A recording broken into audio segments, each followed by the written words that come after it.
Bonjour les amis, il y a un personnage incroyable qui marque le début de la rue que je vous invite à découvrir aujourd'hui. C'est lui. Le centaure de César, installé en face du numéro 1 de la rue du Cherche-Midi, en plein cœur du 6e arrondissement, dans le quartier de Saint-Germain-des-Prés. Alors cette œuvre d'art, elle a fait beaucoup parler d'elle lors de son installation en 1986.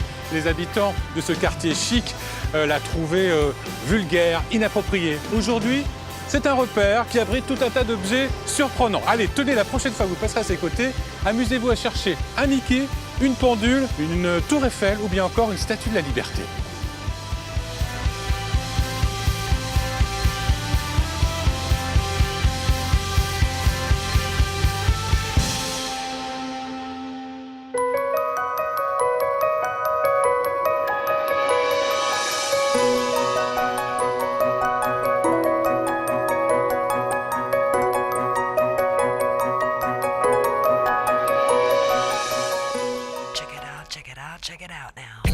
Au sommaire de ce nouveau numéro de Paname, Yvan va apprendre à décorer un incroyable gâteau licorne avec Audrey. Ce qu'on va faire, c'est qu'on va complètement le recouvrir de crème.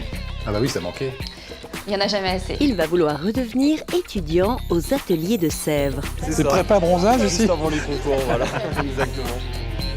Il ne va pas chercher midi à 14h avec Frédéric. Dire chercher midi à 14h, c'est chercher des embrouilles, chercher quelque chose que l'on ne trouvera jamais. Mais va pouvoir enquêter sur ses origines avec Jacques Régis. En tout cas, je peux vous confirmer, j'ai jamais hérité de Robert Allouin. Mais il avait peut-être pas beaucoup d'héritage non plus.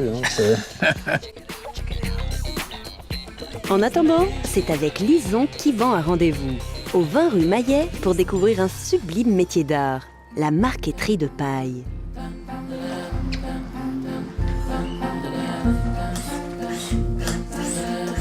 Bonjour Lison, qu'est-ce que vous faites sur ce meuble? Eh bien, vous voyez, il est poisseux, sale, plein de taches, donc je vais entièrement le décaper. Je vous ai entendu gratter. Ah, je gratte. Ah carrément. Ça, c'est mes scalpels. Les outils de la marqueterie de paille, c'est tout simple, c'est des scalpels chirurgicaux. Donc j'enlève vraiment la surface qui est de la poisse et de la crasse. Mais c'est marrant, ça reste encore brillant en dessous. Parce que la paille a un vernis de silice naturel dans la matière de la paille, et c'est extrêmement brillant et résistant. Rien de ce que vous allez voir ici n'est verni. Tout est en vernis naturel. D'accord. Une paille dans un champ de blé, elle est rigide, elle est imperméable, grâce à son vernis de silice. Alors en fait, la marqueterie de paille date du XVIIe siècle. XVIIe, XVIIIe, XIXe. C'est un vieil artisanat français qui a été souvent assez méconnu parce qu'il a été travaillé la plupart du temps par des gens un peu en marge de la société. Parce que la paille, c'est humble comme matériau. Les gens qui ont travaillé la paille au XVIIIe ont essayé de faire aussi beau que les marqueteurs de bois. Et puis, il y a après, au XIXe, toute la population des bagnards. Et qu'est-ce qu'ils faisaient comme objet? Eh bien, des coffrets extraordinaires. Je vais vous en montrer un que j'ai là, Voilà, ça c'est un coffret en marqueterie de paille qui date du 19e siècle. Ah oui, c'est extraordinaire. Oui. Ça, c'est que de la paille. C'est que de la paille. Donc c'est la même technique que la marqueterie de bois. Oui, mais le résultat est aussi Mais prestigieux. le résultat est fait pour être aussi beau que le bois. Cette robe, ses cheveux, Tout est ça, en paille. Et ça, c'est un vous bagnard qui a fait ça. C'est les bagnards qui travaillaient ces objets, oui. La seule période où la paille a eu des lettres d'or, c'est la période Art déco. C'est deux décorateurs, Jean-Michel Franck et André Groux. Votre grand-père. Mon grand-père, ce qui explique pourquoi je suis sur la paille depuis si longtemps. Et alors pourquoi ça l'intéressait tant que ça, la paille? Qu'est-ce que c'est? Parce que c'est une matière extraordinaire. Donc c'est votre grand-père, vous, qui vous a donné ce goût-là. C'est mon grand-père, parce que moi, très jeune, j'allais dans l'atelier de mon grand-père. Pourtant, c'est tombé en désuétude, cette mode-là. Complètement tombé en désuétude, parce qu'après la guerre, c'était plus la mode. Et alors, qu'est-ce que vous avez décidé, vous? Eh ben, moi, je connaissais ces meubles, puisque j'avais tous les meubles de mon grand-père, et je me suis aperçue un jour que plus personne ne restaurait le meuble de l'Art déco. Et quand, dans les années 75-80, l'Art déco est redevenu vraiment à la mode, les antiquaires se sont dit, mais qui va nous restaurer les meubles en galuchat, en paille, en parchemin? Et donc, je me suis spécialisée, j'ai dit, moi. Alors, j'avais la chance d'avoir la paille de mon grand-père. Vous voyez, ça, c'est encore de la paille qui me reste de mon grand-père. Ah bon? Qui date des années 20? Oui. Que je garde précieusement pour la restauration des meubles de cette époque. D'accord. Et par contre, pour tout ce qui est création, j'ai un céréalier en Bourgogne qui est spécialisé dans cette culture de la paille de seigle. Oui, c'est ça. La céréale, Oui. c'est du du seigle. seigle. Et vous avez donc commencé par la restauration, mais ensuite vous avez développé tout ça. Pendant 20 ans, moi, je n'ai fait que de la restauration. Et puis, le mouvement s'est complètement inversé. 99% de mon travail, c'est la création. Toutes les formes sont possibles? Toutes les formes sont possibles. Oui. Moi, je peux mettre de la paille au plafond, au mur, sur les meubles, mais pas par terre. Pourquoi? C'est trop fragile. D'accord. Là, Ouais. si je m'appuie, là, Ah, mais ça... ça risque rien. Non, non, c'est sur du bois, là. Le peux bâti est en bois. Je peux renverser mon verre? On essuie tout de suite. Parce Ouais. qu'il y a ce vernis, toujours de silice, qui fait que la paille est imperméable. Le seul truc que vous voyez d'ailleurs sur ce meuble, c'est les coups. Oui. Voilà, si on fait tomber quelque chose de pointu, ça va écraser la paille. Pouf, on a un petit accroc. Donc les créations, ça se fait ici, ça se fait où? Les créations se font à côté parce que j'ai besoin de place. Là, pour vous donner une idée, on a livré il y a 3 mois 200 mètres carrés de dressing pour New York.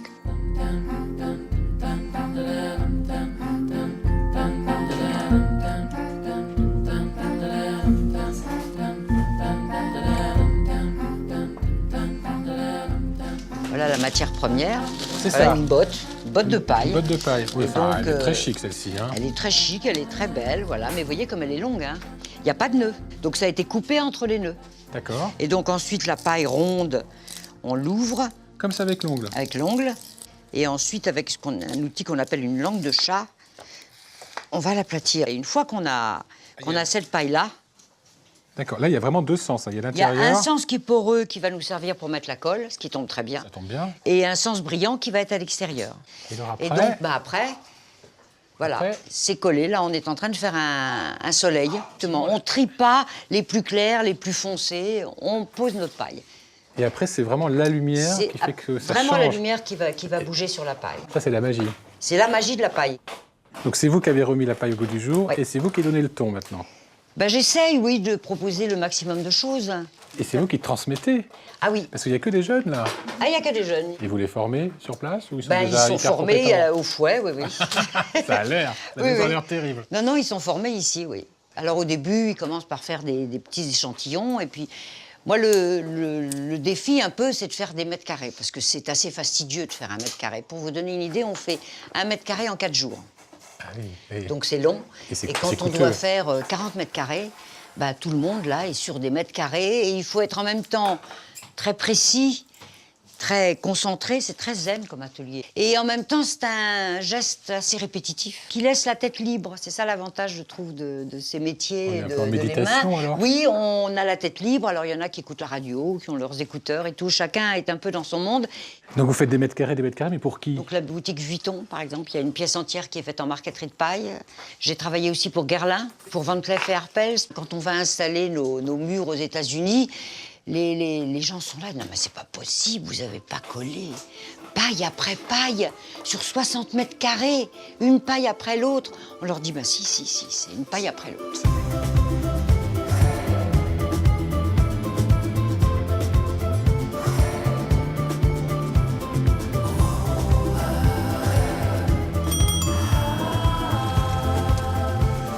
La rue du Cherche-Midi a toujours abrité des célébrités. Une d'elles a fait beaucoup parler d'elle ces derniers temps. Il s'agit de notre GG national de Gérard Depardieu, qui possède 7 hôtels particuliers. Alors celui que l'on surnomme le Père Noël dans le quartier s'est beaucoup investi dans la rue. Il a possédé jusqu'à 3 commerces, une poissonnerie et 2 restaurants. Alors aujourd'hui, tout est en vente, alors à votre bon cœur.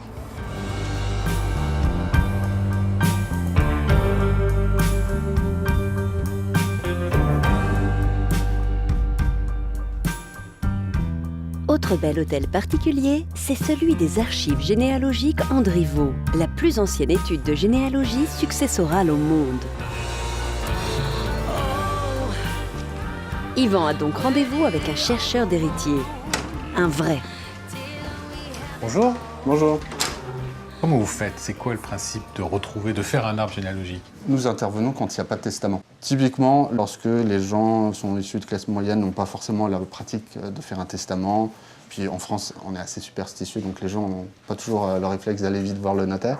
Eh bien, on part d'un défunt qu'on va placer plutôt dans le bas du tableau et on va donc étaler les différentes générations sur ce papier musique et on va retrouver les cousins. Donc plus les familles sont nombreuses, plus le papier à musique est étendu jusqu'à ce qu'on retrouve des héritiers vivants. Il y a combien de mètres de papier à musique là? Bon, on en a des bien plus épais. C'est vrai? Ouais. Et il se trouve que dans ce dossier, l'héritière qu'on avait retrouvée est décédée en cours de route, ce qui fait que sa propre part va revenir à ses propres héritiers. Ouais. Donc Et là, on savait qui c'était ou il a fallu rechercher? Eh ben non, il a fallu rechercher. C'est pas vrai. Ouais. Qui sont vos clients? Alors, pour l'essentiel, ce sont les notaires. Quels sont les outils dont vous disposez pour trouver justement ces héritiers? C'est l'état civil, recensement de population, enregistrement, déclaration de succession, hypothèque, listes électorales, on fait feu de tout bois. Il se trouve aussi que dans nos archives, nous avons un fonds propre qui a été constitué dès la création de l'étude en 1830 de 200 millions de fiches.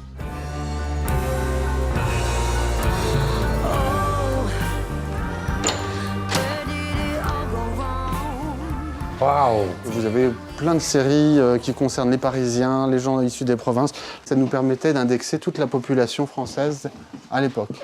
C'est-à-dire que tous les oncles et tantes de nos défunts dont on perdait la trace, ça nous permettait de les retrouver. Ça vous sert encore aujourd'hui, ça, ou pas? Ça nous sert moins. Mais il y a encore toutes les fiches de la fin du 19e et du début 20e auxquelles on a recours pour notre travail aujourd'hui. C'est incroyable. Et ça continue encore par là? Et ça continue par là. Donc là, il y a des milliers, des millions d'histoires. Et ça a commencé comment exactement l'histoire de cette maison? Sous l'Ancien Régime, lorsque tout le monde habitait dans les mêmes villages, quand la mère était issue du village d'à côté, on savait à peu près qui étaient ses cousins. Et puis le développement de la révolution industrielle, le développement du chemin de fer, de la mobilité, a fait que les liens familiaux se sont distendus et qu'on a perdu de vue les cousins. C'est comme ça qu'est née vraiment cette grande histoire de la maison de Oui, Nouveau. c'est... Maintenant, on arrive à la combienième génération? Là, on arrive à la 6e génération. C'est l'étude qui a créé la profession. À l'époque, nos prédécesseurs qui prenaient leur canne et leur chapeau pour parcourir la France, ils avaient des actes d'état civil qui ne sont pas ceux que nous connaissons aujourd'hui. Aujourd'hui, vous avez des mentions de mariage, de décès. À l'époque, ces mentions n'existaient pas, donc les actes étaient muets. D'où l'intérêt d'avoir constitué toutes ces fiches pour retrouver la trace de tel oncle ou de telle tante. J'imagine qu'il y a dû y avoir des histoires extraordinaires. L'un des plus célèbres, c'est celui de la rue Mouffetard dans les années 30. À Paris, des ouvriers dans le 5e arrondissement ont mis à jour un énorme trésor qui avait été caché là par un parlementaire parisien qui fuyait les poursuites jansénistes, qui s'appelait Nivelle. Alors, une partie revenait aux ouvriers qui avaient découvert le trésor, et l'autre partie revenait à tous les ayants droit de Nivelle, qui étaient, début du XXe, le temps faisant son œuvre, des centaines.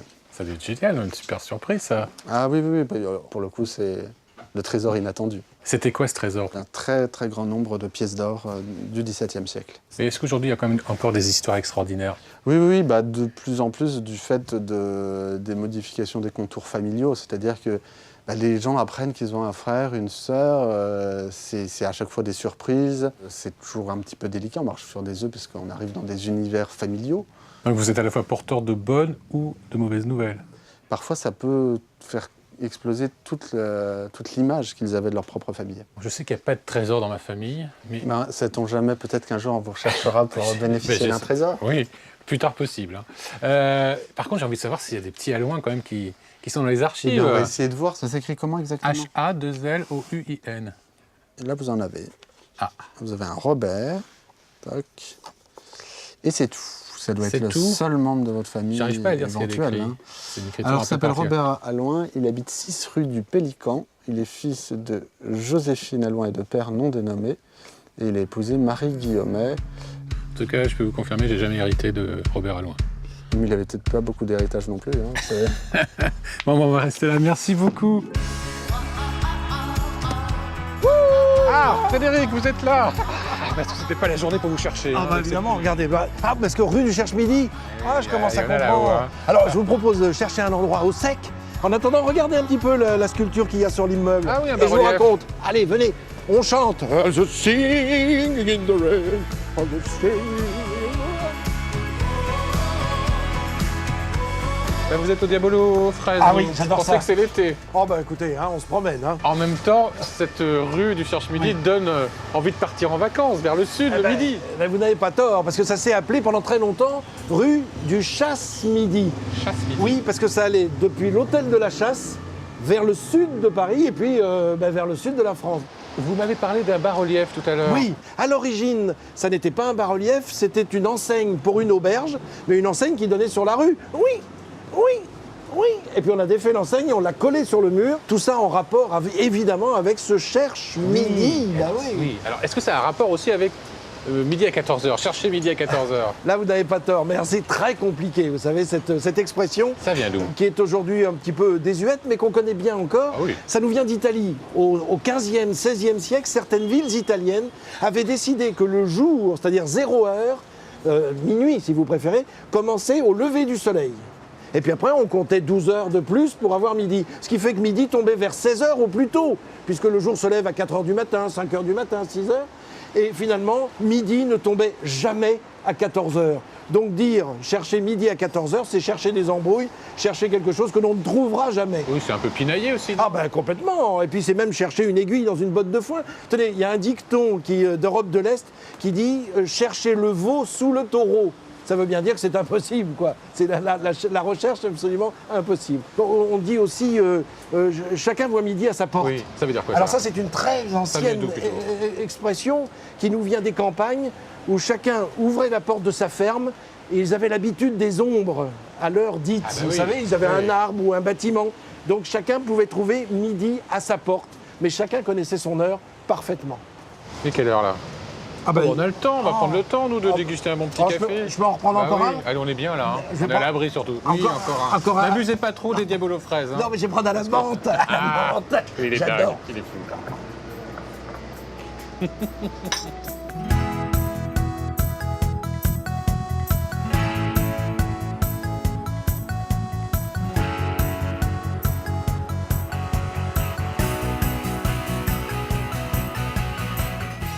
Dans cette belle rue du Cherche-Midi, il ne faut pas hésiter à pousser les portes pour découvrir ce qui se cache dans ces belles arrière-cours.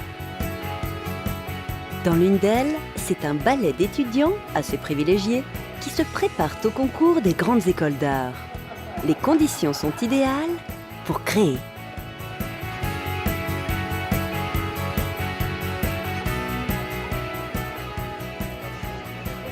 Bonjour. Oh, mais c'est cool comme comité d'accueil. C'est prépa bronzage aussi. Juste avant les concours, voilà, exactement. Donc là, vous êtes tous en prépa. C'est ça, ici. Tout Prépa de quoi? Alors d'école d'art. École En d'art. fait là cette année, c'est une année pendant laquelle on produit pas mal de travaux pour présenter les concours, donc des beaux-arts, des arts décoratifs et d'autres écoles également en France et à l'étranger. Et alors, vous savez quoi comme discipline? C'est des ateliers, Donc il y a les arts numériques. il y a les arts numériques, il y a tout ce qui est construction, donc du volume, de la sculpture. céramique. À travers les différents ateliers en fait, donc on va développer des projets. Pour certains il y a de la peinture, d'autres des installations. Ou alors, il y a un petit peu de tout en fait, voilà, de la performance, de la vidéo, de la photo, du son aussi on peut. Hein? Et en fait, ça permet de créer un dossier qu'on envoie dans les écoles. Et à partir de ça, donc les écoles jugent en fait notre personnalité à travers nos travaux et nous disent bah ok, venez, votre profil nous intéresse pour travailler avec nous, etc. C'est un peu comme ça que ça marche. Et pourquoi vous avez choisi cette prépa-là? Elle est mieux dotée que les autres? C'est une prépa les plus équipées, on a beaucoup de choses ici, c'est pas le cas de beaucoup de prépas, on a accès à un atelier céramique, c'est rare, on a une liberté de production qui est très agréable quand on a un peu d'enthousiasme et un peu envie de développer des choses. Donc, Puis il y a une belle cour surtout. Ouais, il y a un beau on est cadre dans de un vie coin. quand même. Il y a un beau cadre de travail. C'est pour ça. C'est plutôt sympa le quartier, non? ouais, non, c'est très sympa. On n'est pas très loin aussi des musées, donc ça c'est pas mal. Et aussi pas très loin des beaux-arts, donc on peut aller voir un peu comment ça se passe, voir les expositions qu'ils font. Donc là ici on est bien et on peut travailler comme il le faut.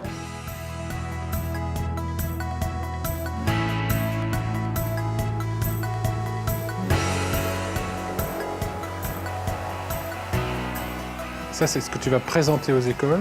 Oui, je fais des vases en céramique. J'ai fait un premier jet, on va dire, qui travaillait autour de l'empreinte et de la prise avec la céramique. Donc c'était des petits éléments qui n'avaient aucune fonction. Et après, j'ai essayé de les faire évoluer en leur donnant justement une fonction. Donc là, c'est d'être des réceptacles pour des compositions florales, puisque ça s'accroche et ça va avec mon travail. Je travaille pas mal sur l'idée de rituel, sur l'objet, la place de l'objet dans nos intérieurs, ce qu'il raconte de notre identité. C'est un peu abstrait peut-être. je Oui, sais mais pas. il faut voir le résultat. Oui, faut Et voir ça, le le résultat, tu vas le résultat, présenter aux écoles. Ouais.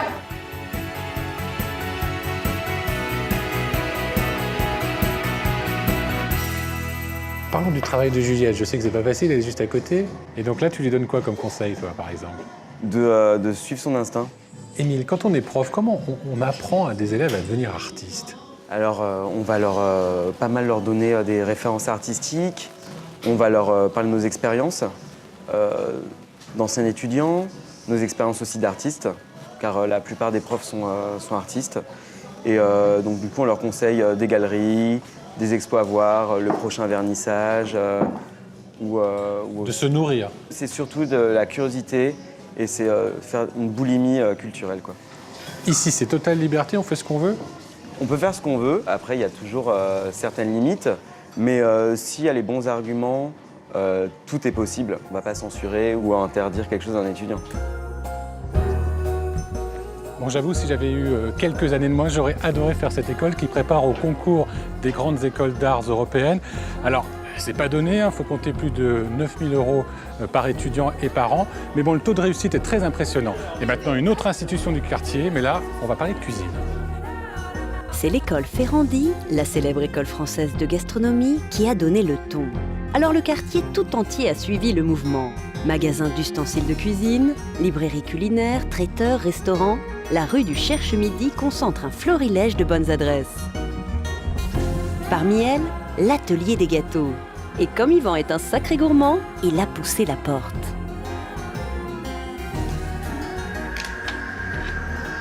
Ouais, c'est dangereux. Bonjour Audrey. Bonjour. Moi, je suis intrigué par votre vitrine, hein. C'est ça qui m'a fait rentrer chez vous. C'est coloré, hein. Elle est incroyable. Ouais, c'est fait exprès. C'est Faut vrai attirer l'œil un petit peu du client, puis c'est un univers que j'aime bien, j'avoue. C'est les gros gâteaux. Et ça vous vient d'où, cette volonté de faire ces gâteaux? Moi, ça vient de mon enfance. Les gâteaux, ça vient de mon enfance parce que j'avais une arrière-grand-mère qui adorait faire des gâteaux. Et comme j'adorais manger, ça m'a donné envie. Et vous êtes devenue pâtissière très rapidement? Non, j'ai dû faire des études avant. Voilà, De j'étais quoi un peu obligée d'audit. J'étais dans la comptabilité. Ah, ça n'a rien à voir non plus. Rien du tout. Et alors, vous avez appris où à faire les gâteaux? J'ai appris à l'école Ferrandi. À côté. C'est ça. J'ai pas été très loin de la maison mère. À Paris, de la pâtisserie française, il y en a partout. Moi, j'ai envie de faire des choses un peu plus festives, un peu plus colorées, tout en restant dans les goûts français, parce qu'il faut pas oublier quand même qu'on a un peu la culture du goût en France. Ça veut dire quoi, rester dans les goûts français? On reste, c'est pas des recettes américaines que je vais faire. On diminue le sucre, parce que forcément, bah oui. Moins de matière grasse aussi? Non, le gras, j'aime bien. C'est vrai que c'est un rehausseur de goût, le gras. Mais ouais, complètement. Mais Parce ça, on que sans l'apprend. gras, ça n'a pas de goût. C'est ça. Moi, c'est ce que je dis toujours aux gens qui viennent en atelier, c'est que le gras, c'est la vie. Mais l'inspiration, elle vient d'où? Et aujourd'hui, moi, je m'inspire tous les jours des réseaux sociaux. Hein. Ça, j'avoue que... Comment ça? Bah, aujourd'hui, sur les réseaux sociaux, les gens mettent des photos, beaucoup de photos, du monde entier. Et du coup, il y a cette espèce d'émulation entre tous les pays où les pâtissiers vont créer des nouvelles tendances, en fait. C'est obligatoire maintenant? Ouais, c'est devenu obligatoire. Franchement, je m'en suis pas rendu compte. Mais en 2-3 ans, c'est devenu complètement incontournable. Et alors là, j'ai vu en vitrine, il y a un gâteau... c'est la licorne, non? Oui. Ça marche du feu de Dieu. C'est la tendance. C'est apparu sur Instagram. Et en fait, d'un coup... les gens trouvent ça créatif et du coup ça s'est développé, c'est dans le monde entier. Hein. Mais là on a plus l'impression que ce qui compte c'est le décor plus que le goût. Mais c'est qu'une impression. C'est qu'une impression. C'est parce qu'une qu'ici, impression. Ils sont beaux et ils sont bons. Il faut qu'ils soient bons. D'accord. Ça c'est obligatoire. Et en plus on peut même apprendre à les faire. Oui, ça, on fait des ateliers ici. Ouais. Ce qu'on va faire là, on a un moelleux au chocolat. Ah, c'est pas une génoise? Ah non, moi je préfère les moelleux au chocolat parce qu'il faut pas que ce soit trop sec quand même. Parce que, comme on a dit, il faut que ce soit beau et bon. On va mettre de la crème à l'intérieur déjà. Ah. Voilà, pour coller les deux parties ensemble. Ça, c'est de la crème au beurre? C'est de la crème au beurre. En fait, c'est du beurre monté avec du sucre. Là, je l'ai aromatisé à la vanille. C'est obligatoire maintenant d'avoir des ateliers quand on est pâtissière? Non, pas forcément, mais moi, j'adore le partage. J'adore parler gâteau. Et donc, tu livres tes secrets? Oui, tous. C'est vrai? Sincèrement. Ouais, je cache rien, moi, je sais pas. Ah bon? Ouais, je suis une mauvaise menteuse de toute façon, donc... Ouais. Là, c'est parfait. Hop. On appuie? Non. On va appuyer un petit peu, en essayant de bien le centrer. Ça va déborder. C'est pas grave, parce qu'en fait, ce qu'on va faire, Non, c'est c'est qu'on pas va centré, complètement non. le recouvrir de crème. Ah bah oui, ça manquait. Il y en a jamais assez. Il y en a jamais assez. Bon, mais oh là. Ça, je peux? C'est fait pour. Ah oui. Ah oui, c'est vrai, elle est pas trop sucrée, hein. Non, ça va. On termine. Alors maintenant, on va commencer à le décorer. La première chose, Oui. la corne. Ah bah oui, c'est une licorne. Forcément. La corne, avant de la mettre, on va la faire briller un peu, on va la dorer. Belle technique. Ça se mange aussi? Ça se mange, ouais. Bon, aujourd'hui, on fait de tout, hein. Pour la décoration, on trouve vraiment de tout. Il y a la partie la plus importante, c'est la crinière. C'est vraiment Je ce qui sais va faire faire ça. l'effet festif. de la Et là, licorne. c'est à la poche. C'est à la poche.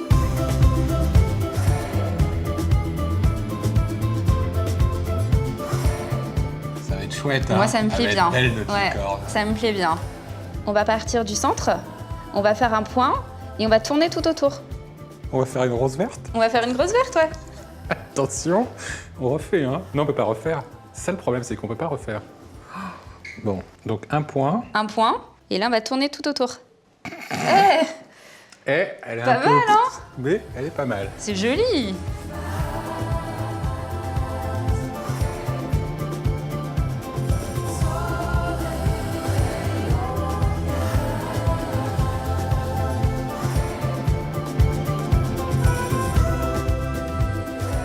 Les amis, il ne faut pas hésiter à venir voir ou revoir cette émission sur france3.fr. Vous pouvez aussi venir me parler sur les réseaux sociaux, sur Facebook. On se retrouve la semaine prochaine pour un nouveau numéro de Paname. Et ça, on le garde que pour nous. Hein. On va se faire un gros plaisir. On va bien couper de part. De part, Hein, ça me pas mal semble de bien. part. Et pour les bons plans, n'hésitez pas à pousser la porte de l'atelier de Lison de Caunes pour découvrir la marqueterie de paille. Il y a même des ateliers si ça vous tente. Et pour les gourmands, direction l'atelier des gâteaux d'Audrey, évidemment.